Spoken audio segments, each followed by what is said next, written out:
Hello friends, welcome back to CMS creations.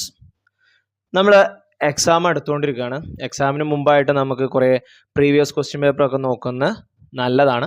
നമുക്ക് ഇപ്പോൾ ഈ കഴിഞ്ഞ ക്രിസ്മസ് എക്സാമിൻ്റെ ആൻസറുകൾ നോക്കിയതിന് ശേഷം നമ്മളുടെ പബ്ലിക് എക്സാമിന് അഥവാ SSLC എക്സാമിന് ചോദിച്ചിട്ടുള്ള കുറേ previous year question paper chapter wise നമ്മൾ തിരിച്ചു വെച്ചിട്ടുണ്ട്. അത് ചാപ്റ്റർ വൈസ് ഇയർ വൈസ് ആക്കി തിരിച്ചു വെച്ചിട്ടുണ്ട്. അതിൻ്റെയൊക്കെ വീഡിയോസ് നമുക്ക് പെട്ടെന്ന് കാണാം. ഓക്കെ, അപ്പോൾ നന്നായിട്ട് വർക്കൗട്ട് ചെയ്യുക. എല്ലാവർക്കും നല്ല മാർക്കോട് കൂടി A+ കൂടി തന്നെ പാസ്സാവട്ടെ എന്ന് ആശംസിക്കുന്നു.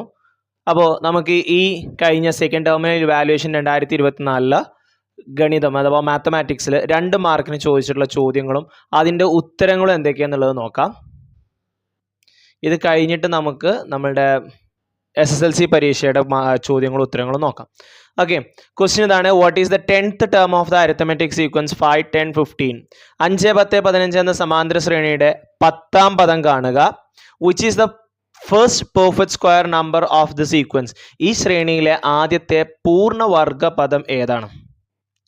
5, 10, 15 എന്ന് പറഞ്ഞു പോകുന്ന ഒരു ശ്രേണിയുടെ 10ാമത്തെ പദം കാണാനാണ്. മക്കളൊന്നും ഇവിടെ ശ്രദ്ധിച്ചു നോക്കിയേ. 5, 10, 15 എന്ന് പറയുന്നത് 5ന്റെ മൾട്ടിപ്ലിക്കേഷൻ ടേബിൾ അല്ലേ? 4 5 5, 2 5 10, 3 5 15. 1ാം പദം 5, 2ാം പദം 10, 3ാം പദം 15, 4ാം പദം 20, 4 5 20 കണ്ടോ? അപ്പോൾ n × 5 ചെയ്താൽ മതി. അപ്പോൾ 10ാം പദം കാണാനോ? 10 × 5 50. ഓക്കെ, ഇനി ഇതിലെ ഈ ശ്രേണിയിലെ ആദ്യത്തെ പൂർണ്ണവർഗ പദം ഏതെന്നാണ്? 5ന്റെ മൾട്ടിപ്ലിക്കേഷൻ ടേബിൾ വരുന്ന ആദ്യത്തെ പെർഫെക്റ്റ് സ്ക്വയർ ഏതാണ്? അത് 25 ആണ് അല്ലേ? പെർഫെക്റ്റ് സ്ക്വയർ എന്ന് പറഞ്ഞാൽ നാച്ചുറൽ നമ്പറിൻ്റെ സ്ക്വയർ ആയിട്ട് വരുന്ന നമ്പറുകളെയാണ് നമ്മൾ പെർഫെക്റ്റ് സ്ക്വയർ എന്ന് പറയുന്നത്. അപ്പോൾ 5, 10, 15, 20, 25 എന്ന് വരുന്നതിൽ ഏതാണ് ഏറ്റവും ആദ്യത്തെ പെർഫെക്റ്റ് സ്ക്വയർ വരുന്നത്?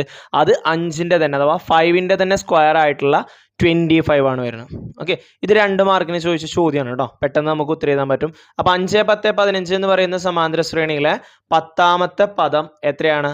50 ആണ്. അതിൽ ആദ്യത്തെ പൂർണ്ണവർഗം അല്ലെങ്കിൽ പെർഫെക്റ്റ് സ്ക്വയർ എന്ന് പറയുന്നത് എത്രയാണ്? 25 ആണ്. രണ്ടാമത്തെ ചോദ്യം, which of the following is the coordinate of A point on the X axis? താഴെ തന്നിരിക്കുന്നവയിൽ എക്സ് അക്ഷത്തിലെ ബിന്ദുവിന്റെ സൂചക സംഖ്യകൾ കണ്ടെത്തുക. Find the distance between the points 17 and 57. 17, 57 എന്നീ ബിന്ദുക്കൾ തമ്മിലുള്ള അകലം കണക്കാക്കുക. അപ്പോൾ ആദ്യം നമ്മൾ എക്സ് അക്ഷത്തിൽ അഥവാ ഓൺ ദ എക്സ് ആക്സിസ് എന്നാണ്. അഥവാ ഇത് y ആക്സിസ്, ഇത് എക്സ് ആക്സിസ്. എക്സ് ആക്സിസിൽ ഒരു പോയിന്റ് എടുക്കുകയാണെന്നുണ്ടെങ്കിൽ അവിടുത്തെ y കോർഡിനേറ്റ് എന്തായിരിക്കും? 0 ആയിരിക്കും. ഇനി y ആക്സിസിൽ ഒരു പോയിന്റ് ആണ് എടുക്കുന്നതെങ്കിൽ അവിടുത്തെ എക്സ് കോർഡിനേറ്റ് എന്തായിരിക്കും?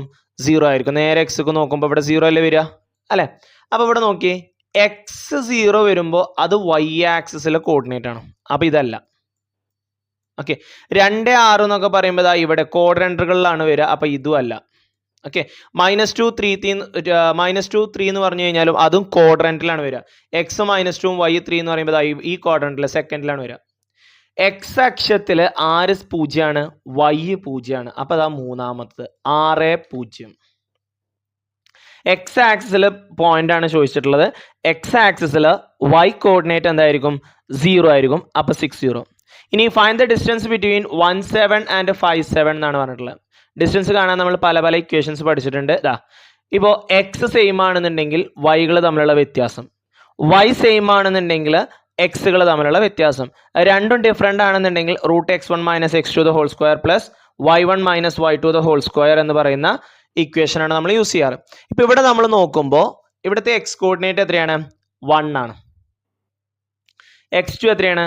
5 ആണ്. അപ്പോൾ എക്സ് കോർഡിനേറ്റ് ഡിഫറെൻ്റ് ആണ്. പക്ഷെ y നോക്കിയേ 7. y കോർഡിനേറ്റ് സെയിം ആയതുകൊണ്ട് ഇവിടുത്തെ ഇക്വേഷൻ എന്തായിരിക്കും? Difference between the X coordinate ആണ് വരിക. അപ്പോൾ 5 - 1 വരും. മോഡ് എന്ന് പറയുന്നത് നെഗറ്റീവ് കളയാനാണ്. 5 - 1 എത്രയാണ്? 4 ആണ്. അപ്പോൾ ഇവിടുത്തെ ഡിസ്റ്റൻസ് എത്രയാണ്? 4 ആണ്.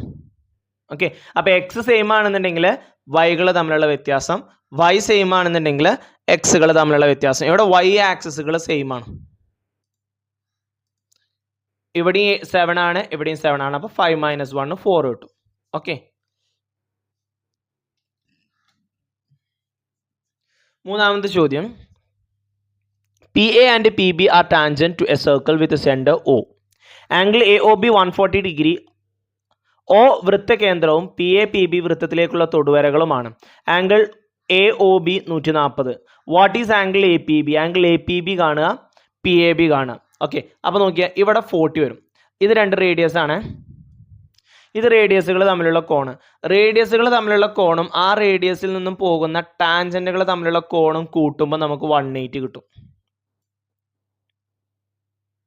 ഓക്കെ, എങ്ങനെയാ? റേഡിയസുകൾ തമ്മിലുള്ള കോണും ആ റേഡിയസിന്റെ 2 അറ്റത്തു നിന്ന് പോകുന്ന ടാൻജന്റുകൾ തമ്മിലുള്ള കോണും എന്താണ്? സപ്ലിമെന്ററി ആണ്, നമ്മൾ പഠിച്ചാണ്. അപ്പോൾ ഇവിടെ 140 ആണെന്നുണ്ടെങ്കിൽ ഇവിടെ 40 വരും.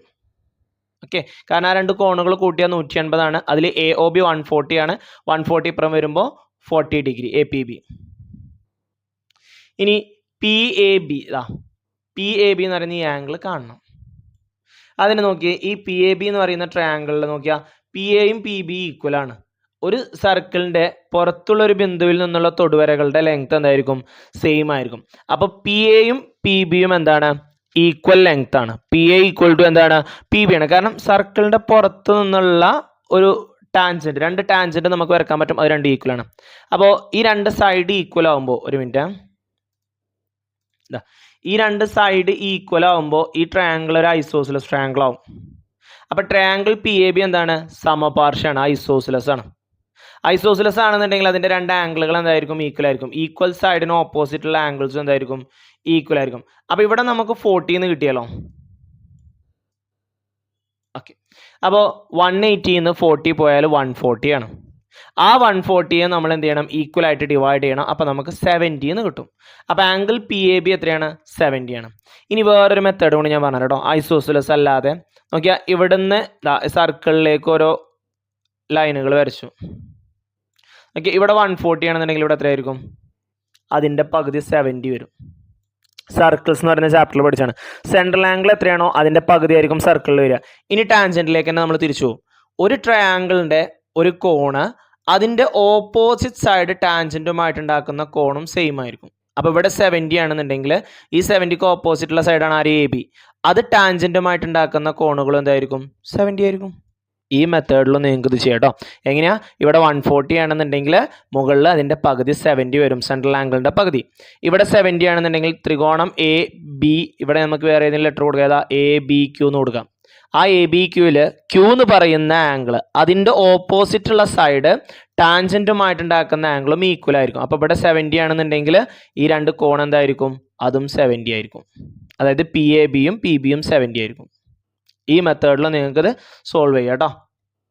ദെൻ 2 മാർക്കിന് ചോദിച്ച ലാസ്റ്റ് ക്വസ്റ്റ്യൻ ആണ്.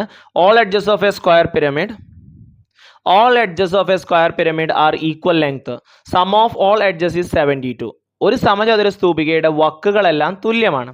വക്കുകളുടെ ആകെ തുക 72 centimetre. What is the total number of edges of the square pyramid? ഒരു സമചതുര സ്തൂപികയുടെ ആകെ വക്കുകളുടെ എണ്ണം എത്രയാണ്? ഒരു സമചതുര സ്തൂപികയ്ക്ക് ടോട്ടൽ എത്ര വക്കുകൾ ഉണ്ടാവും മക്കളെ? ഒരു സമചതുര സ്തൂപിക എന്ന് പറഞ്ഞു കഴിഞ്ഞാൽ താഴെ ഒരു സ്ക്വയർ ഉണ്ടാവും. ഓക്കെ, പിന്നെ ഈ സ്ക്വയറുമെന്നൊക്കെ ഓരോ ട്രയാങ്കിൾ വരച്ചാണ്ട് 4 ട്രയാങ്കിൾ യോജിപ്പിച്ചാണ്ട് മുകളിലേക്ക് ഓരോന്നുണ്ടാവും. ഓക്കെ, ബേസിൽ എത്ര വക്കുണ്ട് നോക്കിയാൽ 1 2 3 4. പിന്നെ ഓരോ ട്രയാങ്കിൾ ജോയിൻ ചെയ്യുന്നിടത്ത് അവിടെ ഓരോ വക്കുകൾ ഉണ്ടാവും, 4 എണ്ണം. അപ്പോൾ ടോട്ടൽ എത്ര വക്കായി? 4 4 8 വക്കുകൾ ഉണ്ടാവും. ഓക്കെ, ഇനി പാദവക്കിൻ്റെ നീളമാണ് ചോദിച്ചിട്ടുള്ളത്. ഈ സ്ക്വയർ പിരമിഡിൻ്റെ വക്കുകളെല്ലാം സെയിം ആണെന്ന് പറഞ്ഞിട്ടുണ്ട് അല്ലേ? അപ്പോൾ 8 വക്കുകൾ ഉണ്ടെന്ന് പറഞ്ഞു. എല്ലാ വക്കുകളും കൂട്ടിയാൽ 72 ആണ്. അപ്പോൾ ഒരു വക്കിനെ നമ്മൾ എ എന്നോ അല്ലെങ്കിൽ ബി എന്നോ നമുക്ക് ഇഷ്ടമുള്ള ഒരു ലെങ്ത് എടുത്തു കഴിഞ്ഞാൽ നമുക്ക് ഇഷ്ടമുള്ള ലെങ്ത് എടുക്കാം. ടോട്ടൽ 72 ആണ് സമ്മ് കിട്ടുന്നത്. ടോട്ടൽ വക്കുകളുടെ എണ്ണം 8 ആണ്. എല്ലാ വക്കുകളും സെയിം ആണല്ലോ അല്ലേ? All edges of a square pyramid are equal length എന്നാണ് പറഞ്ഞിട്ടുള്ളത്. Equal length, equal length. വക്കുകളെല്ലാം തുല്യ നീളം, വക്കുകളെല്ലാം തുല്യമാണ്.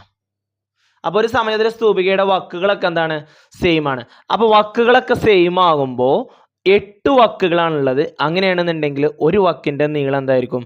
ആ 72നെ 8 കൊണ്ട് ഡിവൈഡ് ചെയ്താൽ പോരെ?